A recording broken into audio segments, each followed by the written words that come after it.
All right, well, the spring football season is underway at many colleges. Temple University held their spring football showcase on April 29th, and that day marked another milestone in the incredible comeback story of Owls long snapper Sam Fraley.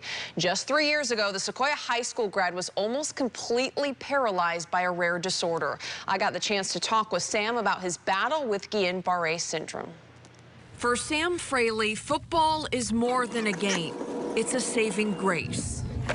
Sam played on both sides of the ball at Sequoia High School, but he was prepared to give up his passion to attend University of Texas to be closer to his dad, who was diagnosed with cancer.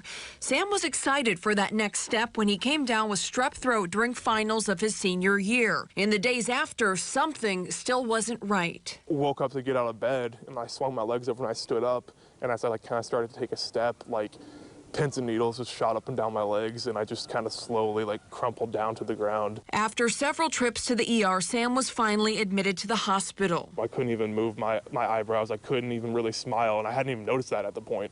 So the pain in the sense of the headache had cleared up, but it had been replaced with this slow shutdown and loss of control. And just to see that doctor freaked out and concerned, that's kind of where I was like, oh crap, what's going to go on? A neurologist diagnosed Sam with Guillain-Barré syndrome, a rare disorder where the body's immune system attacks its own nerves. It can be brought on by a virus or infection. They still couldn't definitely tell me, I wanted to desperately know, when am I going to get discharged? When am I going to walk again? When am I going to start being able to do rehab? It was kind of hard to wrap my head around that. The condition typically clears up on its own, but first you have to bottom out. For Sam, his lowest point happened to take place on the day of his high school graduation. While classmates walked across the stage, Sam was trapped in a hospital bed with most of his body paralyzed. Just this overwhelming feeling of frustration that I was just kind of helpless at the time. I had done what I thought was everything right to deserve that moment, and it got taken away. Sam's high school football coach Joe LaPapero sat with him during graduation. The bonds of his football team, a lifeline during Sam's darkest time.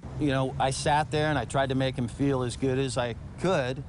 It was devastating. It was sad because he is such a good kid, and he's like a part of our family. Then slowly but surely, Sam started to recover. It kind of was a blur when I was in the rehab. I did a lot of things. Like I said, I was doing as much rehab as I could, so when I wasn't doing rehab, I was pretty exhausted. After months of grueling rehab, Sam was ready to head off to UT for the spring semester, or so he thought. I don't think I'd been honest with myself about how the sudden trauma of getting sick had affected me. I thought I could just go back to partying and doing the stuff I did before, but it's I didn't want to leave my room. Sam quickly dropped out and came back to the Bay, where he joined the football team at Foothills College. It was slow. The first spring ball was hard.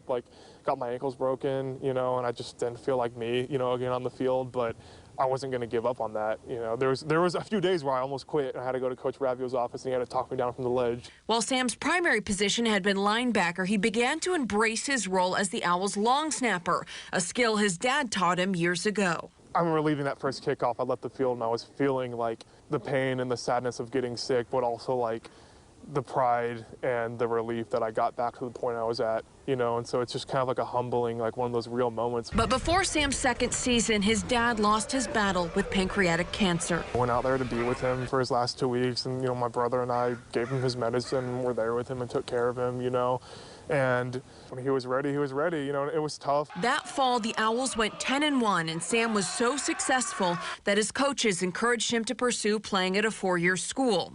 Sam posted a highlight video on Twitter, which led to a walk-on spot at Temple University in Philadelphia, a city his dad used to call home. I thought about my dad a lot, thinking man, he would just think this is so cool if he was here. I know he would have moved me in, and he would have known the best spots around town. Sam is finishing up his first year as a Division I football player. I'll be in practice sometimes, and it's just a moment of clarity. I'm wow, I'm really here after everything. A dream come true thanks to some grit, perseverance, and maybe some help from above. Maybe I'm superstitious or whatever, but there's times where I kind of feel connected to him. He was a man of really strong convictions. If I could be a fraction of what he was, I'll be proud of myself. Ooh, it just kind of gives me chills. And from what I know of Sam, he already would make his dad so proud, I can tell you. Sam also wanted to make sure that people know that you may not be the same after you go through Guillain-Barré syndrome, but he wants people to know that doesn't mean that life on the other side can't be just as meaningful. I know he said it's been kind of hard to accept that he can't do all of the things he used to be able to do, but that's okay, and that he can still, you know, have great success and happiness in life. Yeah.